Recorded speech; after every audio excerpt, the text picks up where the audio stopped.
semuanya, kembali lagi dengan saya Niken Dwi Sapitri dan teman saya Diva Eka Wardatu Soleha. Kali ini kita berdua ingin memberikan penjelasan tentang ekonomi digital. Apa sih itu ekonomi digital? Sebelum itu ada isi subbab yang harus kita bahas sebelumnya. Yang pertama ada pendahuluan, yang kedua ada definisi ekonomi digital, yang ketiga ada era ekonomi digital, yang keempat ada atribut ekonomi digital, yang kelima ada potensi ekonomi digital, yang keenam ada kendala ekonomi digital, yang ketujuh ada peta jalan e-commerce Indonesia, yang kedelapan ada kesimpulan, yang kesembilan ada referensi buku nih yang bisa kalian lihat nanti dan bisa kalian baca. Yang ke-10 ada soal yang dimana kalian bisa mencoba setelah penjelasan nanti kalian bisa mencoba soal itu untuk dijawab. Dan yang terakhir ada penutup. Oke, lanjut untuk pembahasan selanjutnya. Mari kita dengarkan dengan sama. Oke, selanjutnya yaitu ada pendahuluan. Menurut World Economic Forum atau WEF menjelaskan bahwa sampai tahun 2030 sebanyak 70% perekonomian global akan berbasis teknologi digital. Perkembangan ekonomi digital ini sudah dipercepat oleh pandemi COVID-19 yang memaksa orang untuk bekerja secara daring menggunakan internet. Dengan banyaknya orang yang bekerja secara daring, meningkatkan aktivitas daring yang tentunya mempunyai kontribusi terhadap ekonomi digital. Ekonomi digital atau digital ekonomi mencakup seluruh bagian perekonomian yang mendasar pada perubahan teknologi yang menyebabkan transformasi pasar, model bisnis, dan operasional bisnis sehari-hari. Ekonomi digital saat ini berada di level negara atau global. Oke, selanjutnya yaitu ada definisi ekonomi digital. Secara umum, ekonomi digital adalah kegiatan ekonomi yang didasarkan pada teknologi digital. Terdapat beberapa definisi ekonomi digital yang digunakan oleh akademis, perusahaan, pemerintah, maupun organisasi-organisasi internasional. Definisi ekonomi digital yang diusulkan oleh Digital Economy Task Force atau DETF di Organization for Economic Cooperation and Development atau OECD adalah semua aktivitas ekonomi yang bergantung secara signifikan oleh penggunaan input digital, termasuk teknologi digital, infrastruktur digital, layanan digital, dan data. Konsultan Deloitte mendefinisikan ekonomi digital sebagai aktivitas ekonomi yang berasal dari miliaran koneksi daring setiap hari antara manusia, bisnis-bisnis, peranti-peranti, data, dan proses-proses. Penerbit Conversation atau 2020 menjelaskan bahwa ekonomi digital adalah ekonomi yang menangkap dampak teknologi digital terhadap pola produksi dan konsumsi, termasuk mencakup bagaimana barang dan jasa dipasarkan, diperdagangkan, dan dibayar. Oke, selanjutnya yaitu ada era ekonomi digital. Era ekonomi digital atau era ekonomi baru muncul sewaktu organisasi mulai mempersatukan produktivitas, teknologi informasi atau TI dari sumber daya aktiva dengan knowledge atau pengetahuan, dari sumber daya manusia untuk menjangkau transaksi global lintas batas dalam bentuk ekonomi terkoneksi. Di ekonomi baru, organisasi memanfaatkan teknologi informasi atau TI sebagai pemampu dan senjata strategi. Ekonomi digital memanfaatkan produktivitas dari teknologi informasi, terutama produktivitas menggunakan internet dan teknologi terbarukan lainnya. Selanjutnya ada atribut ekonomi digital. Menurut Dan Tapscott, ekonomi digital mempunyai 12 atribut. Yang pertama ada knowledge atau pengetahuan, yang kedua ada digitization atau transformasi digital, yang ketiga ada virtualization atau perubahan fisik ke virtual, yang keempat ada molecularization atau organisasi fleksibel, yang kelima ada internet working atau jaringan internet, yang keenam ada disintermediation atau hilangnya perantara, Yang ketujuh ada convergence atau penyatuan teknologi komputasi, komunikasi, dan konten. Yang kedelapan ada innovation atau kreativitas sumber nilai. Yang kesembilan ada prosumption atau produsen sekaligus konsumen. Yang kesepuluh ada imediasi atau proses serba cepat. Yang kesebelas ada globalization atau transaksi tanpa batas. Dan yang terakhir ke-12 yaitu ada discordance atau kesenjangan teknologi.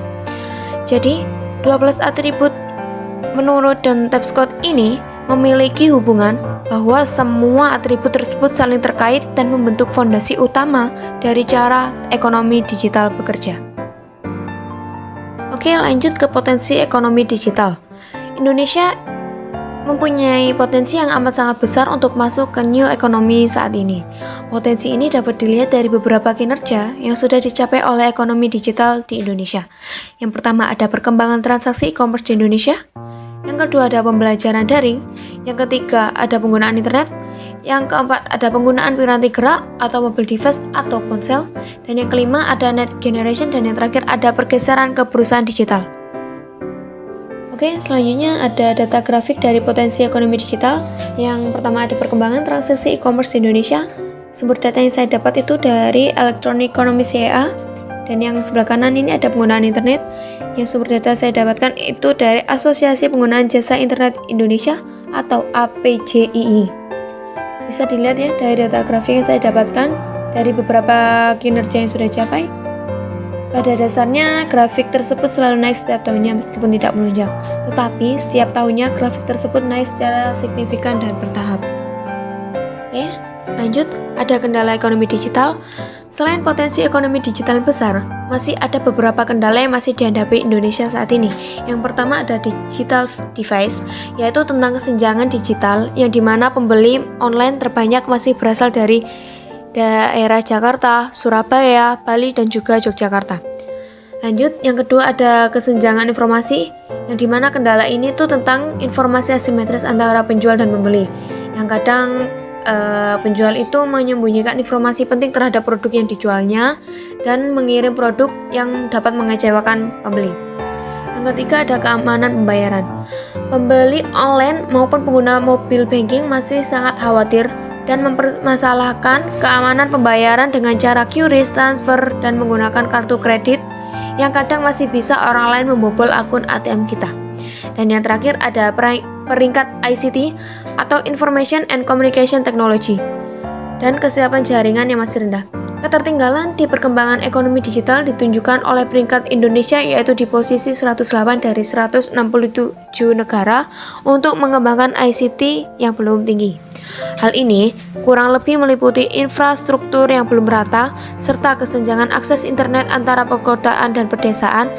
Dan dalam kendala ini, masyarakat terutama di daerah terpencil sulit memanfaatkan potensi ekonomi digital dan memperlambat pembangunan di daerah tersebut. Oke, selanjutnya ada peta jalan e-commerce Indonesia. Ekonomi digital berbeda dengan e-commerce. Ekonomi digital lebih merujuk pada kegiatan ekonomi yang lebih luas seperti kegiatan ekonomi negara atau kegiatan ekonomi global. Sedangkan kalau e-commerce ini lebih merujuk kepada kegiatan perdagangan yang dilakukan oleh suatu perusahaan. Peta jalan sistem perdagangan nasional berbasis elektronik atau SPNBI di tahun 2017 sampai tahun 2019 merupakan program-program yang memberikan arahan dan langkah-langkah penyiapan dan pelaksanaan perdagangan yang dimana transaksinya ini berbasiskan serangkaian peranti dan prosedur elektronik. Peta jalan SPNBI tahun 2017 sampai tahun 2019 ini berfungsi sebagai acuan bagi pemerintah pusat dan daerah untuk menetapkan kebijakan sektoral dan rencana tindak dalam rangka percepatan pelaksanaan sistem perdagangan nasional berbasis elektronik atau e-commerce pada bidang tugas masing-masing yang memuat dalam dokumen perencanaan pembangunan dan juga sebagai acuan bagi pemangku kepentingan atau stakeholders dalam menjalankan sistem perdagangan nasional berbasis elektronik.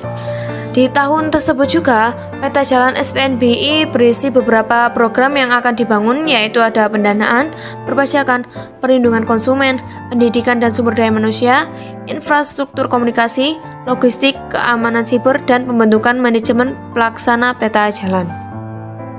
Oke, dari penjelasan PPT yang sudah dijelaskan tadi, kesimpulan yang dapat kita ambil, yaitu bahwa ekonomi digital ini memberikan dampak positif dalam kegiatan ekonomi masyarakat dari yang serba manual menjadi serba digital. Hal ini menjadikan kegiatan sehari-hari menjadi lebih praktis dan cepat. Kemudahan yang ditawarkan dalam ekonomi digital ini otomatis membuka peluang bisnis yang sangat luas. Oke, ini ada referensi dari penjelasan PPT di atas. Ada referensi bukunya yang bisa kalian cari dan kalian baca. Dan terakhir ada soal, ada 5 soal. Ini bisa kalian kerjakan sesuai dengan pemahaman kalian tadi tentang penjelasan PPT tersebut. Bisa kalian coba. Terima kasih.